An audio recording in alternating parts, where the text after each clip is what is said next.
Stress हमारी daily life का एक कॉमन पार्ट है। स्ट्रेस हमेशा के लिए कोई बुरी चीज़ नहीं है।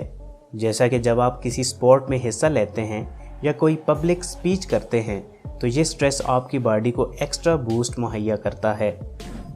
लेकिन जब आप किसी मुसलसल स्ट्रेस में मुब्तला रहते हैं, जैसा कि शादी का टूटना, किसी करीबी की मौत, जॉब की टेंशन या जॉब में ज़रूरत से ज़्यादा काम करना वगैरह, ये सारे स्ट्रेसेस आपकी बॉडी और दिमाग में नेगेटिव चेंजेस लेकर आते हैं।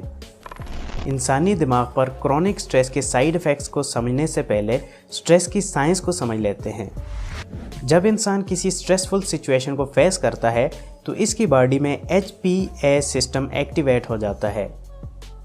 HPA मतलब हाइपोथैलेमस पिट्यूटरी एड्रीनल एक्सिस, यानी स्ट्रेस के रिस्पॉन्स में ब्रेन का हाइपोथैलेमस एक हार्मोन सिक्रीट करता है जिसे कोर्टिकोट्रोपिन रिलीजिंग फैक्टर कहा जाता है। यह हार्मोन पिट्यूटरी ग्लैंड को स्टिमुलेट करता है और फिर पिट्यूटरी ग्लैंड इसके रिस्पॉन्स में ACTH को रिलीज करता है।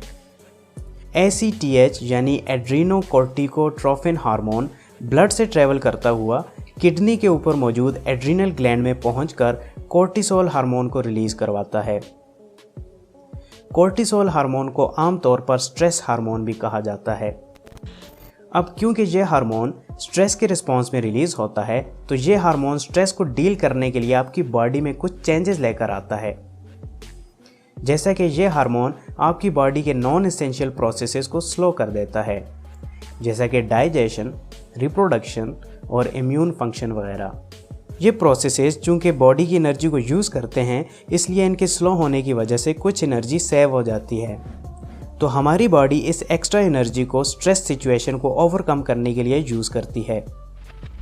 इसके अलावा कोर्टिसोल हार्मोन हमारी बॉडी में शुगर के लेवल को भी इंक्रीज़ करता है ताकि स्ट्रेस से निपटने के लिए ज़्यादा से ज़्यादा एनर्जी बॉडी में मौजूद हो।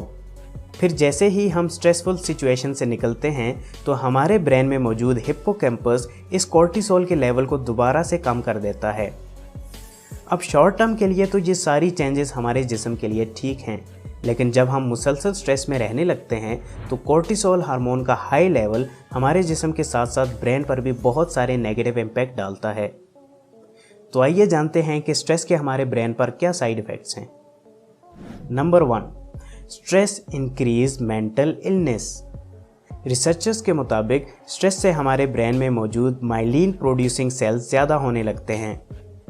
माइलिन एक इंसुलेटिंग फैटी मटेरियल है और इसके ज़्यादा होने की वजह से ब्रेन में मौजूद न्यूरॉन सेल्स में गैप बढ़ने लगता है, जिसकी वजह से कम्युनिकेशन स्किल्स में बैलेंस और टाइमिंग नहीं रहती और फिर आप ठीक तरीके से कम्युनिकेट नहीं कर पाते। Number 2, stress kills brain cells. हमारे ब्रेन का एक रीजन हिप्पोकैम्पस है जहां पर मुसलसल नए ब्रेन सेल्स बनते रहते हैं। लेकिन जब हम क्रॉनिक स्ट्रेस को फेस करते हैं तो न सिर्फ कोर्टिसोल हार्मोन हमारे ब्रेन के सेल्स को किल करता है बल्कि नए बनने वाले सेल्स के प्रोसेसेस को भी डिस्टर्ब करता है। और ज़्यादातर इसी वजह से बड़ी एज के लोगों में अल्जाइमर डिजीज़ की शिकायत आती है। इस डिजीज़ को डिटेल में फिर किसी वीडियो में डिस्कस करेंगे। Number 3, stress hurts your memory.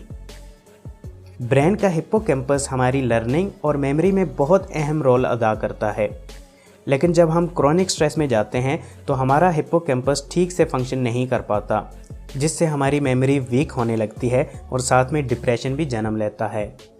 Number 4, stress shrink the brain.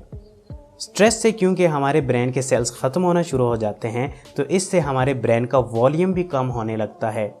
ख़ास तौर पर हमारे ब्रेन का प्री फ्रंटल कॉर्टेक्स का रीजन, जिसकी वजह से हमारी कंसंट्रेशन, डिसीजन मेकिंग, जजमेंट और सोशल इंटरेक्शन की सलाहियत डिस्टर्ब होती है।